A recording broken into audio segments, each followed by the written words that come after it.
okay, this is really interesting. This is very similar to what Dave and I talk about all the time about the industry and the government and the lack of oversight in some ways for the government. But you called it a public health crisis. And I think that's what caused some people to recoil in the industry. Because even in the introduction of the book, you talk about the fact that 83% of wagers are less than $50 by most people in America, that 25% of people have wagered more than $500 in a single day. So the vast majority of people are using small amounts of money to gamble. But you call it a public health crisis. Why?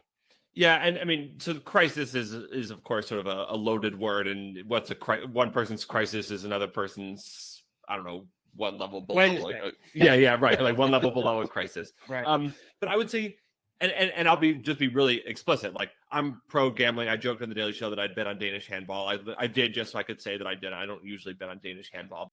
So I think it's amounting to a public health crisis in part because 82% of the money bet on the NFL comes from just 3% of bettors, right? Some of that money is from really, really rich people, sure, but a lot of those people are, like the folks I talked to in my book, and young guys who get over. They're mostly young guys who get over their skis.